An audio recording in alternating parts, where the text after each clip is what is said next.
The black waitress helps a drunk billionaire off the street. 1 week later, he changed her life forever. I'm so happy you are here. Thank you for watching these stories. Before we start our story, I want to say a quick prayer for all of you. Dear God, please bless everyone listening. Help them make good choices, give them strength when things are hard, and fill their hearts with peace. Let them enjoy the little happy things in life and be brave to follow what matters most. Please protect their families, show them the right path, and let love lead everything they do. Now let's start. You shouldn't be outside alone, sir. Not dressed like that. Not in the South Bronx at 3 in the morning, someone said. But the man didn't say anything. He just stood by the street, hunched over, while the rain fell hard on his long, expensive coat. His shoes were already sinking into a puddle near the broken sidewalk. Then, all of a sudden, his legs stopped working. He fell forward, face first, right into the cold, wet street. Nobody moved. Across the street, 2 men stood leaning against a closed liquor store. They wore hooded jackets. One of them pointed to the man who had just fallen. They looked interested, but not in a nice way. They started walking across the street toward him, slowly, with a mean look in their eyes. Maya Williams didn't wait to see what they wanted. She ran into the rain. Splash, splash! Her shoes hit the water as she hurried to the man. "Sir, hey!" she called, kneeling beside him.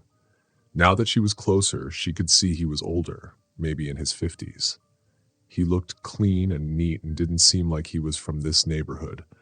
A fancy gold watch was on his wrist. His wallet had even fallen out onto the street. She looked up again. The 2 men were almost there, only a few steps away now. "Nope, not tonight," Maya whispered. With strong arms, she pulled the man up and helped him stand. He was heavy, but he moved his feet just enough to not fall again. She dragged him through the side staff door of the Velvet Lantern, a small hotel where she worked. The man groaned and mumbled, but he followed. They got inside just as the 2 strange men reached the sidewalk. Maya didn't look back. Inside the hotel, the hallway lights flickered above. Maya gently placed the man on a bench by the laundry room. His head leaned to the side, and his hair stuck to his forehead, soaked with rain. His breath smelled like whiskey. She looked through his wallet for his name. She didn't want to steal anything, but she needed to know who he was. Inside, she found a gold-trimmed card. It read, "Harvey Whitmore." She blinked. "Wait, the Harvey Whitmore?" "Anthony," she called to the front desk clerk. "Can you check if this ID is real?" Anthony came back quickly with wide eyes. "Holy wow," he said softly. "That's really him." Maya didn't wait. She grabbed her phone and ordered a taxi. "I'm not letting him sleep here. And I'm definitely not letting some shady driver steal his wallet." 15 minutes later, the cab arrived. Maya took $50 from her own wallet and handed it to the driver. "Don't charge him. Just take him home. He's not feeling good." The driver raised an eyebrow but nodded. Maya helped Harvey into the back seat. He leaned against her like someone who was very tired and had given up. She buckled his seatbelt. "You good people," he slurred. "Don't forget, you're the kind that matters." Maya didn't say anything. She just closed the door gently. The taxi drove away, its red lights glowing in the misty rain. Inside the hotel, Maya stood still. Her shoes were soaked, her hoodie stuck to her shoulders. The clock behind the front desk now read 3:52 a.m. Just another night at the Velvet Lantern. But something felt different. She walked to the staff locker room, pulled off her wet hoodie and wrung out the sleeves. She didn't know why she had helped tonight. Maybe it was just her heart. Maybe she couldn't let one more person fall while the world looked away. Outside, the storm began to fade, and far above the buildings of the South Bronx, the first light of morning began to shine, quiet, steady, unstoppable. The next Thursday, just before lunchtime, Maya was folding little napkins at the bar. Ding! The doorbell rang. She didn't look up. She thought it was probably Mr. Travers, a regular guest who always wanted extra lemons in his tea but never gave a tip. "Excuse me," a smooth, calm voice said. She looked up. She was ready to smile politely, but then she froze. There stood the man she had helped a week ago, but he didn't look the same. Not at all. Now he wore a fancy, clean suit. His hair was neat. His eyes looked sharp and serious. He didn't look like someone who had fallen in the rain. He looked strong and important. Maya's fingers tightened around the napkin. "I believe I owe you a proper thank you," he said. The bar went silent. Even Anthony peeked over the desk. Carla, the cleaner, suddenly found something to wipe nearby. Maya didn't blink. "Well, you're walking just fine. I think the cab did its job," she said. Harvey stepped closer. "It wasn't the cab that saved me that night."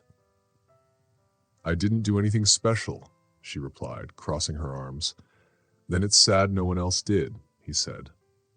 He looked around the room, then back at her. "I checked on you, Miss Williams." Maya felt a tight feeling in her stomach. "I'm sure you did. You left college at 19 to take care of your mom. You worked 3 jobs. You kept this place going while your old manager was stealing money. You even paid for my cab." "You're guessing a lot," she said. "No," he said kindly. "I'm just telling the truth." Then he took out a small leather folder and placed it on the counter. "I own this hotel," he said, "and many others. But this one, the Velvet Lantern, has been doing badly. I was ready to shut it down." Maya swallowed hard. "If you're firing me," she said, "you sure got dressed up for it." "I'm not firing you," Harvey said. "I'm giving you ownership." The napkin in her hand tore. "What?" she said, louder than she meant. He didn't move. "You're the reason this place still works. I checked the cameras. I saw what you did that night. You didn't have to help me. You could have walked away." "People don't just give away hotels," Maya said, "especially not to tired waitresses in the Bronx." "People don't usually save billionaires from the cold rain either," he replied. Maya stared. Was this a joke? Was he trying to feel good by helping her? "This isn't about guilt," Harvey said. "It's about seeing someone who deserves better." "I don't need your thanks," she said. "No," he said gently, "but you deserve it." He slid the folder closer to her. "I need time," she said quietly. "You've got it," he said. "Everything's in that folder, the transfer, the money, help with fixing the place. My lawyer will explain everything." "And if I say no," she asked. "I'll walk away," he said. "But I hope you won't." Then he turned and left. Maya stood there, frozen. Carla whispered, "You going to open that thing?" Maya looked at the folder. "I don't even know what's in it." "You just got a miracle, girl," Carla said. "Might want to see if it's real." Later that night, after closing the bar, Maya sat alone in the quiet lobby. The folder was on her lap, still unopened. Her phone had no calls, no messages. Her mother was already asleep at the care home. The silence around her felt loud. She opened the folder. Inside were thick papers, stamped and signed.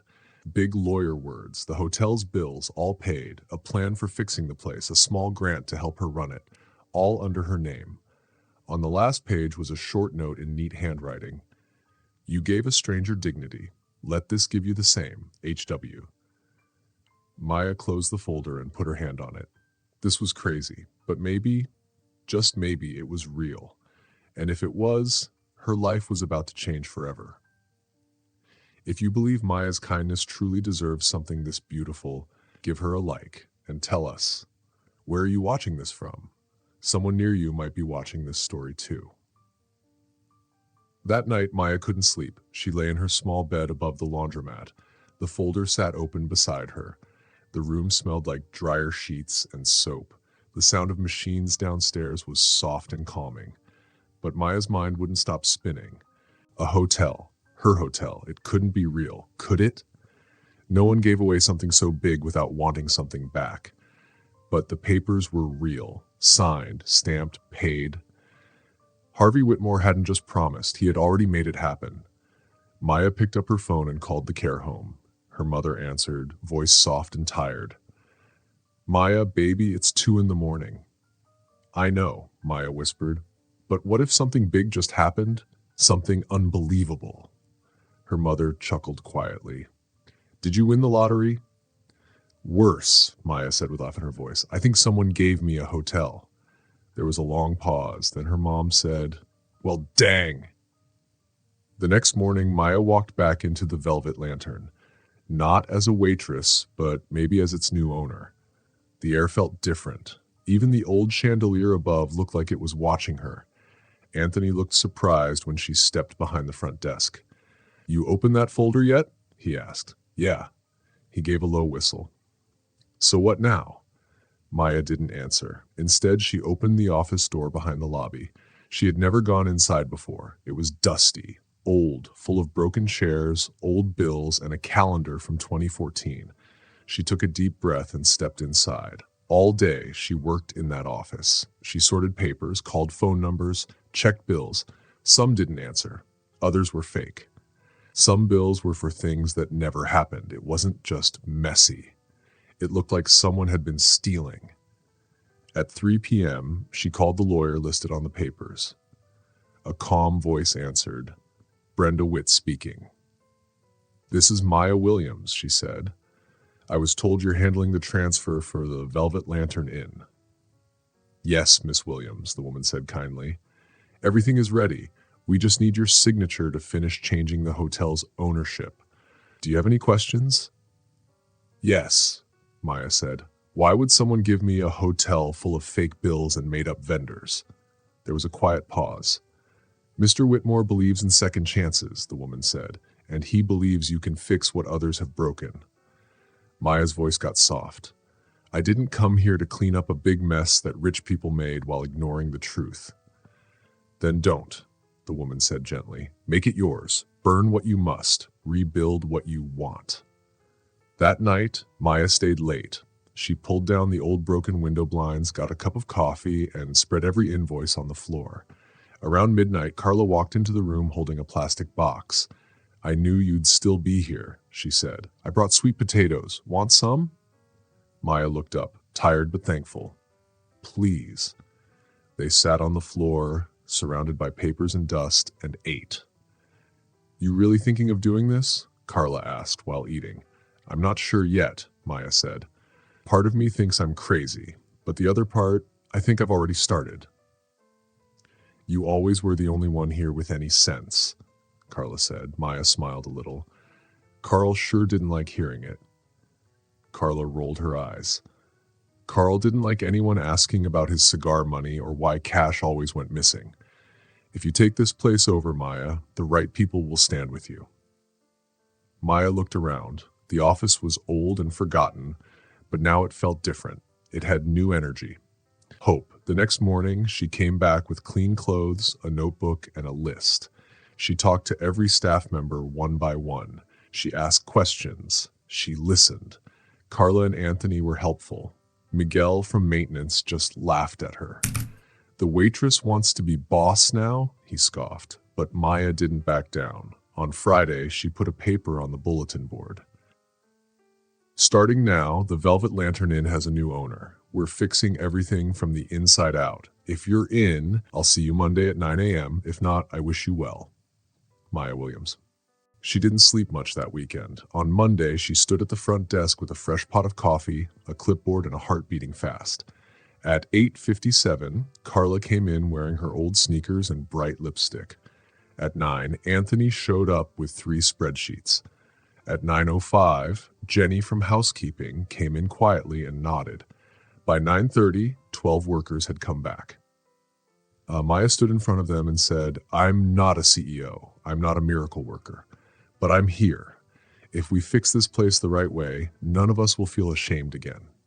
The room was quiet. Then Carla clapped once. Anthony joined. Soon everyone was clapping, not loudly but truly. Maya breathed out. The rebuild had begun. Maya's first week as the owner felt like fixing a leaky roof in a rainstorm. When she fixed one thing, 3 more broke. On Wednesday, the boiler broke. On Friday, a delivery didn't arrive. One guest even said a ghost stole her earrings. Maya thought maybe it was the ceiling dripping or a loose floorboard. Still, things were changing. The staff started coming early. Jenny stayed late to clean the supply room. Even Miguel fixed a hot water pipe without being asked twice. There was life in the place again. A pulse, a heartbeat.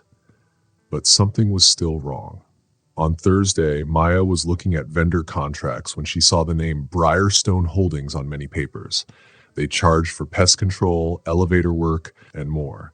But Maya had never met anyone from there. All the bills were just under $5,000, too perfect, like someone didn't want to raise alarms. She leaned back in her squeaky chair. The company's address was a fancy building in Midtown Manhattan. She called the number. "This number has been disconnected," said a robotic voice. She frowned and called Nash Financial, another vendor on a security bill. Same thing. No answer. Her heart beat faster. "Carla," she called. Carla came in, wiping flour off her apron. "If you're asking me to fix the ice machine, the answer is no," she joked. "I almost got shocked last time." Maya laughed, then asked, "Do you remember vendors called Briarstone Holdings or Nash Financial?" Carla thought hard. "Yeah, Carl talked about Briarstone when the books didn't match. Said they handled stuff, but I never saw anyone from there." "You think I'm digging up old ghosts?" Maya asked. "Maybe, or something worse." That night, Maya sat alone again, surrounded by papers. She used yellow sticky notes to mark patterns, repeated names, odd bills, weird delivery records. 3 names showed up again and again: Briarstone Holdings, Nash Financial, Eastgate Logistics.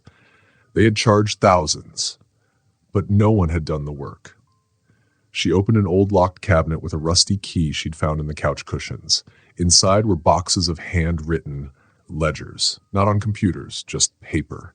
She opened one from March. It showed laundry service money that wasn't listed in the files, fake contracts, fake bills. Her hands shook. This wasn't a mistake. This was money laundering. Her phone buzzed. A text from Anthony. "Hey, some guy in a suit came asking about you. Said he was Carl's old friend, didn't leave a card, gave me a weird feeling." Maya didn't reply.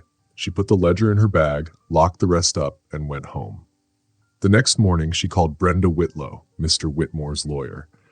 "Miss Whitlow," Maya said, "did anyone ever check Carl's money stuff before giving me the hotel?" "No," Brenda said after a pause. "Mr. Whitmore wanted a clean exit. No trouble." "Well," Maya said, "he might have given me more than a hotel. I think someone used this place to move dirty money, and they might still be trying." "I'll tell Mr. Whitmore," Brenda said, "but be careful. People who do things like that don't like being caught." Maya hung up and stood still for a long time. She pressed her hand against the file cabinet. This wasn't just her hotel now. It was a battlefield. That afternoon, she called a surprise staff meeting in the lobby. The lights flickered overhead, but no one joked. "I need to tell you something," Maya said. "I think people use this hotel to move stolen money. Some of the vendors we paid, they weren't real. The money went somewhere else." Everyone was silent. "Do you think Carl did it?" Anthony asked. "I don't know yet," Maya said. "But if we don't clean this out, we're just building on poison." Carla spoke first. "What do you need us to do?" Maya looked around. These people weren't experts. They cooks, cleaners, and clerks, but they were her team. "I need your help, your eyes, your memories. Did Carl say anything strange? Did anyone come late at night? Any weird deliveries? Tell me. Write it down. We'll put the pieces together." Carla nodded. "You got it." Jenny raised her hand. "There was a man a few months ago. He said his name was Mr. V. Wore fancy clothes, drove a black BMW, came to meet Carl at night, said they were planning expansions. I didn't trust him." Maya's back straightened. Mr. V, she added the name to her growing list. That night she stayed again. The office was dark. Her laptop was open. She typed every name, every address. She checked P.O. boxes, broken websites, and disconnected phone numbers. Then she saw it. Deep in the comments of an old article, someone wrote, "Briarstone is a fake company. Look for who's behind it. A guy with the initials VK." Maya's heart thumped. She copied the message and saved it in a folder called Proof. She didn't know how deep this went, but now she had found the rot, and she was ready to clean it out. 2 nights later, Maya stood at the front desk, pretending to check papers. Her eyes watched the front door. It was quiet. Carla had gone home. Jenny was cleaning the third floor. Anthony was in the back doing numbers. But Maya was waiting. At 9:42 p.m., the doors opened. A tall man walked in. He wore a fancy gray suit and smiled, but his eyes were cold. His cologne filled the room before he even spoke. "Evening," he said. Maya stepped out from behind the desk. "We're full tonight." He smiled wider. "That's too bad. I'm not here for a room. Just wanted to see what all the buzz was about." Maya was standing quietly when a man stepped closer to her. He looked around and said, "You cleaned up a lot? I like the softer lights." "Do I know you?" Maya asked. The man put one hand on the desk and said, "Call me Vincent." Maya's heart beat faster. That name sounded familiar. She remembered the name from the secret messages online. VK. Vincent Kane. Vincent pulled out a black business card. It had no phone number, just his name in gold. Maya didn't take it. Vincent smiled wider. "You've been busy, asking questions, calling companies that liked staying hidden, looking at files most people would throw away." I'm just running a hotel," Maya said. "No," Vincent said, his eyes sharp. "You're trying to be a detective in a story you don't understand." "You're right," Maya said. "I don't understand why someone like you would show up unless you have something to hide." Vincent's jaw moved slightly. "Smart girl. But being smart doesn't mean you're safe." The room felt different now. Vincent stood taller. "Walk away, Maya. Paint your walls. Serve your peach cobbler, but stop looking into things you're not ready for what you'll find." Maya's voice was soft but strong. "You don't scare me. Sherm. You should be," Vincent said. Then he left. No yelling, no threats, just quiet in a nice suit. And Maya stood still until the door closed. Then she walked straight into the office. "Everything okay?" "No," Maya said. "Call Carla. Tell her to change all the locks tomorrow, front, back, and storage. And set up the cameras before the weekend." "Was that the guy?" he asked. She nodded. "Vincent Kane, he was here." Anthony's eyes grew big. "What did he want?" "To scare me." That night, Maya sat at her kitchen table. She opened a big book with numbers and turned on her laptop. She searched business records, compared addresses, matched names. It was hard work. By 2 a.m., she saw the truth. Vincent Kane was connected to 3 fake companies. They built the Velvet Lantern Hotel through a company called Westridge Strategies. He had money in many hotels across the East Coast. The hotels looked like they made no money, but Vincent was using them to clean dirty money. Maya saved everything on a special USB drive. She wrote one word on the envelope: insurance. Then she hid it under the floorboard beneath her bed. The next day, the problem started. At 8 a.m., the walk-in freezer broke. Everything inside was ruined. At 9:30 a.m., the fire inspector came without warning. He said they had 3 problems, even though they passed inspection 3 weeks ago. At 11:15 a.m., a truck backed into their loading dock. It broke the concrete and smashed 2 trash bins. The driver said the brakes didn't work. By 2 p.m., Maya's hands were shaking as she filled out forms. Carla sat across from her. "This isn't random," Carla said. "I know," Maya replied. "So what do we do?" "We hold the line." That night, Maya gathered the staff. "That man who came," she said, "is not here to talk. He wants to scare us. When you push back at bullies, they hit harder." "We could lose the hotel," Miguel said. "Yes," Maya said. "But if we stay quiet, we lose more." "What are you going to do?" Anthony asked. "Tell the truth," Maya said. That weekend, Maya called someone she hadn't talked to in a long time. Harvey Whitmore. When he picked up, his voice was tired. "You gave me this hotel," she said. "Did you know what was behind it?" Harvey was quiet. "I suspected, but I told myself it wasn't my problem anymore." "It is now," Maya said. "And I need to know, will you help me or walk away again?"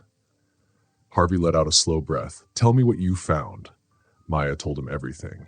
Every paper, every visit. When she was done, Harvey said, "I'll call someone I trust, someone who doesn't owe Vincent anything." Maya closed her eyes. "Good. because I'm not backing down. Outside, the wind blew through the streets. Inside, Maya opened the hotel doors and looked at the sky. A storm was coming, but she wasn't alone. 3 days later, Maya met a woman in a navy coat at a small diner. "I read your emails. I heard your voicemail 3 times," the woman said. "This is big." "I know," Maya said. "I'm Sarah Monroe. I work for the Bronx Gazette. I've written stories that removed bad people from office. I don't scare easy." "I'm counting on that," Maya said, sliding the USB across the table. Sarah didn't touch it right away. "If I write this story, it could hurt a lot of people, not just Vincent, businesses, banks, even some of your friends." "If they're guilty," Maya said, "let them fall." Sarah looked at her for a moment, then picked up the drive. "All right, Miss Williams, get ready." Back at the hotel, things were quiet.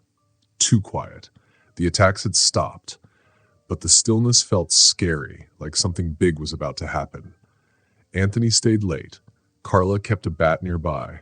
Jenny walked Maya to her car every night. Still, Maya kept working. She organized files. She set up real security cameras. She updated all the vendor info. She called the manager's office Operations Center. Every night, she waited for a message from Sarah. Then one night, the message came. "It's happening, Sunday morning, front page." Maya held her breath for 10 seconds. The article was like a bomb. The headline said, "Local hotel at center of multi-million-dollar laundering scheme." Sarah wrote everything. She named names. She showed charts, money transfers, and a piece of an old book linking Vincent to the crime. People online went wild. Maya's phone rang all morning.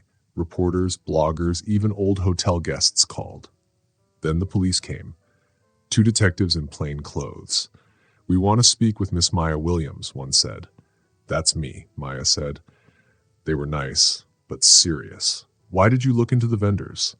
"Because things didn't add up," Maya said, "and because people thought I wouldn't ask questions." They took her flash drives. She gave them copies. They took Vincent's card too. When they left, the staff stood by the windows watching. "I'm not in trouble," Maya said, raising her voice. "But the people who use this hotel for bad things are." Everyone relaxed. That night, Maya met Sarah again at the diner. "You were amazing," Sarah said. "I was just a hotel manager," Maya replied. "Not anymore. I just wanted a safe place for my mom to visit. I didn't plan on finding a big crime." Sarah smiled. "Nobody plans it, but when it comes, you either stand up or look away." Maya walked home thinking about those words. The city was quiet. No sirens, no shadows, just peace. She looked up at the hotel sign. The light flickered once, then stayed on. She walked in. "They just showed your story on TV," Anthony said. "Your name and everything." "You looked good," Jenny added. "I looked scared." "Same thing," Anthony smiled. Later that night, Maya made a list on her phone. Start legal work to change hotel name, hire a security officer, buy a new outdoor sign, call mom, breathe, later. She leaned back and finally let herself relax. She wasn't finished, but she had made it through the hardest part. 1 week later, Maya stood outside. Workers were taking down the old hotel sign. It creaked as it came down. Inside, the hotel was full of life. More people were visiting. Local shops wanted to work with her. News crews still called, but Maya stopped picking up. She wasn't chasing headlines. He was chasing forgiveness. Maya didn't care about being on TV or in newspapers. She cared about fixing the past. The inside of the hotel looked different now. The front desk had new paint. The walls had pretty pictures of places in the South Bronx. The old, dusty lobby now smelled like shiny polish and sweet cinnamon from Carla's homemade pies. But Maya knew the new paint didn't make the pain go away. The hotel used to be a sad place. Changing the outside wasn't enough if the inside hadn't really healed. That's why she said yes to meeting Harvey. She hadn't talked to him since their last phone call. He had offered to send money secretly. He said he wanted to make things right. But Maya told him if he wanted it to come back, he had to show up in person. So he did. He came in quietly. A big car stopped far away in the parking lot. No bodyguards, no fancy greetings. Maya walked toward him. Harvey looked thinner, older. His shiny hair had little bits of gray now. He wasn't wearing his usual fancy clothes, just a dark sweater and pants. "Maya," he said softly. She nodded. "Mr. Whitmore." They stood in silence. The wind moved a corner of the canvas sheet covering the new sign. "You did what I should have done a long time ago," he said. "No," Maya replied, arms crossed. "I did what you were too scared to finish." Harvey looked hurt but didn't argue. Maya pointed at the hotel. "I cleaned it out, the papers, the workers, the memories, but I didn't do it alone." "I read the second article," Harvey said. "Sarah's new piece. You gave the hotel back to the people." "No," Maya said firmly. I gave it back to myself." Harvey looked at the workers near the new sign. "What's the name?" Maya stepped closer and lifted a corner of the canvas, just enough for him to peek. He blinked, then smiled. "That fits," he whispered. "You can stay for the reveal," she offered, "but no speeches." "No speeches," he agreed. They walked into the lobby together. Carla saw them through the glass and almost dropped her clipboard.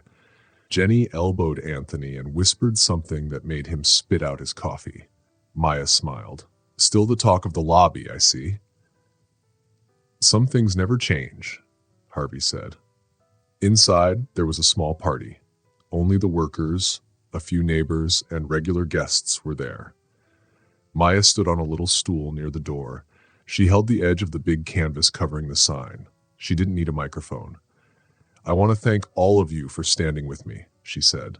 "This building has been through storms, but you were the anchors." She stepped down and nodded at Carla. Together, they pulled the canvas off. The new sign sparkled in pretty bronze letters. "The Lantern House, a place to belong." Everyone clapped. First, it was soft, then louder. Some people cheered. Carla wiped her eyes and said something about allergies. Harvey clapped too, but stayed in the back. After everyone left, Harvey came to Maya at the front desk. "I brought something," he said, handing her a big envelope. "What is it?" she asked. "Final papers," he said. "You now own the land, no more renting, no tricks." Maya opened the envelope and read quickly. It was true. The land, the building, it was all hers. No more worries about losing it. "I don't want anything else hanging over your head," Harvey said. "Not from me, not from the past." Maya looked at him. For the first time, she didn't just see the man who had made a big mess. She saw someone who was really trying to fix it. "Thank you," she said quietly. He nodded. "Goodbye, Maya." And then he walked away. That night, Maya walked through the Lantern House by herself. Each floor had its own smell. Grass on the second, lemon on the third. The sounds were now familiar. The squeaky floor near room 307, the noisy snack machine. She stopped outside room 206. That used to be the ghost lady's room. She smiled. "No more ghosts," she whispered. In her office, Maya took out a new notebook. On the cover, it said Phase 2. Inside were plans. A rooftop garden, a reading room for kids, and a small library. On the first page, she had written in big letters, "We don't just run a hotel. We hold the door open for everyone." She closed the notebook and placed it on her desk. Outside, the new sign shone brightly. No flickers, no dark spots, just a soft light like a lantern glowing for home, for hope, for good. A month passed.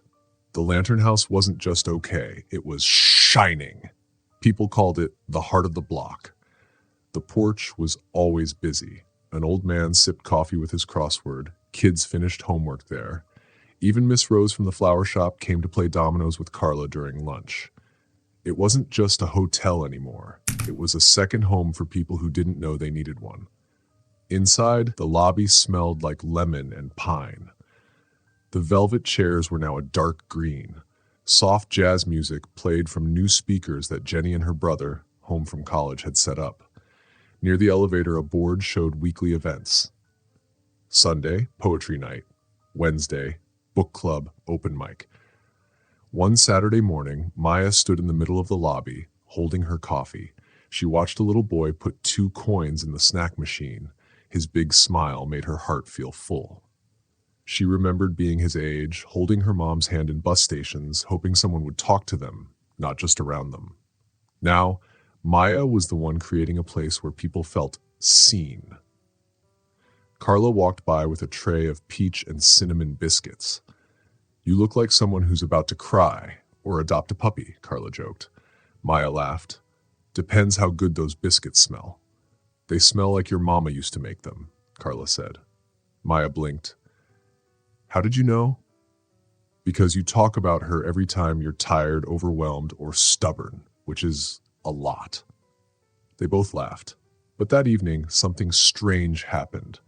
A black envelope was delivered by hand. Anthony brought it to Maya after dinner. He looked pale. "A guy dropped this off. He didn't say anything, just nodded and left." Maya opened the thick black envelope. Her name was written in silver letters, Maya Williams. Inside was a single paper. It said, "You may think you've won. You've embarrassed powerful people. But don't mistake attention for protection. Some debts don't disappear. They wait." No name, no signature. Maya didn't cry. She didn't panic. She got up, went to her office, and opened a hidden spot under her drawer. There, she kept copies of all her important papers, like bills, reports, and names. She added the note to a new folder. She labeled it Threats. Then she called Sarah, the reporter. "Sarah," she said, "I think someone's still watching." The next morning, Sarah came right away. She read the letter twice and put it in her bag. "This is scare talk," she said, "but it's real. They want to see if you're scared." "I'm not," Maya said with strong eyes. Sarah looked at her. You know you don't have to keep going, right? You already told the truth. The police arrested people. You've done more than enough." Maya's voice was soft but firm. "And yet someone still wants me to stop." Sarah nodded. Her eyes looked sharp. "Then we go louder." That week, Sarah wrote another article, not about the bad people, but about Maya. It was a big story about how Maya turned an old hotel into a safe, warm place. It talked about healing and hope, about kids dancing in the lobby, about grandmas playing bingo in the ballroom. The story went viral, but more importantly, people in the South Bronx read it. They cared. People sent money from far away.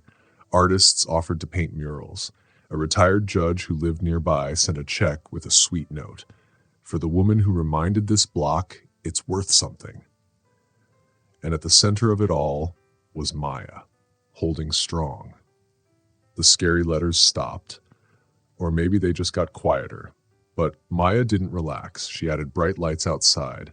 She worked with a local safety team to keep watch. And at Anthony's idea, she even took self-defense classes on weekends. Not because she was scared, because she wanted to be ready. One evening, Maya sat on the front steps with her chamomile tea. The sun was setting. Crickets chirped. The bodega across the street turned off its lights. A mother walked by with a stroller and nodded kindly. Then a car pulled up. It had black windows. Maya sat up straight, but the door opened and out stepped an old woman with silver hair. She was fancy but kind-looking. She walked slowly with a cane that tapped softly on the ground. "You must be Maya," the woman said. "I am. My name is Viola Kane." Maya froze. "Kane?" she asked. "Yes," the woman said. "Vincent's mother." Silence. "I'm not here to defend him," Viola said. "He made his choices, but I read what you did, what you found, and what you built." Maya didn't speak. Viola kept talking. "Vincent wasn't a bad boy when he was little," she said, "but he learned about power too soon, and no one showed him the right way. I couldn't stop him, but maybe someone like you can stop people like him in the future." Viola took a small, soft pouch out of her coat pocket. It was made of velvet and felt fancy. "This belonged to my husband," she said. "He was a builder. He made homes in this neighborhood when no one else cared. I think he would want to help you now." She gave the pouch to Maya and turned to walk away. Inside the pouch was a check for $10,000. Maya didn't cry. She just stood there for a long time, looking at the quiet street. The cup in her hand was still warm. Inside the pouch was also a little note from Viola. It said, "To rebuild is harder than to destroy, but in your hands, I believe it will last.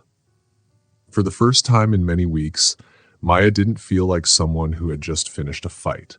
She felt like someone who was starting something good. Maya stood by the window of room 301. It was one of the few rooms in the Lantern House where you could see the city lights. It was evening, and the Bronx lights sparkled like tiny stars. The wooden floor had been cleaned and made shiny just last week. The curtains were new, and the air smelled like lemon because of Carla's natural spray. But Maya didn't come here for the view or the furniture. She came because this room once held a lot of secrets and sad memories.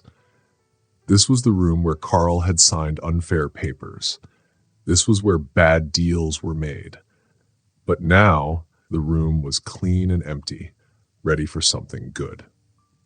Downstairs, music filled the big room. Tonight was the first community party at the Lantern House. It was a party to celebrate the people who had survived, stayed strong, and started again. Local shops gave food for free.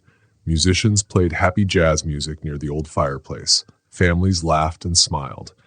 Children in secondhand tuxedos and shiny shoes played tag around the tables. Maya had said the event should be free. We already paid for it, she said, with every scar, every hard day, every story we carry. As she walked downstairs, Maya heard Carla shout from the lobby, "Maya, girl, if you don't come here and take this peach cobbler, I'm eating it." Laughter followed, and Maya smiled.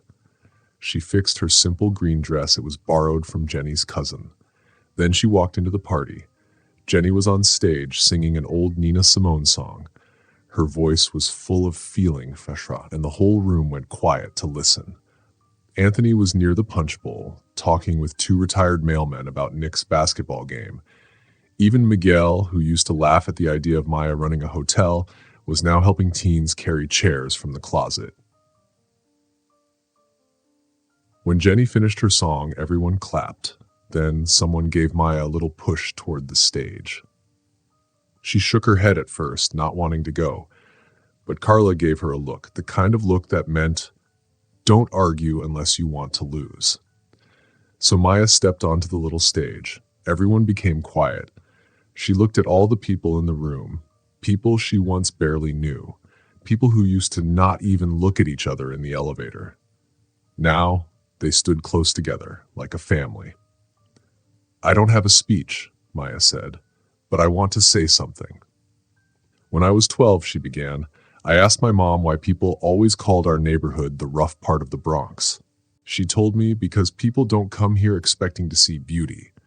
I didn't get it then, but I understand now." She looked up at the lantern symbol painted above the fireplace. Its soft glow lit up the wall.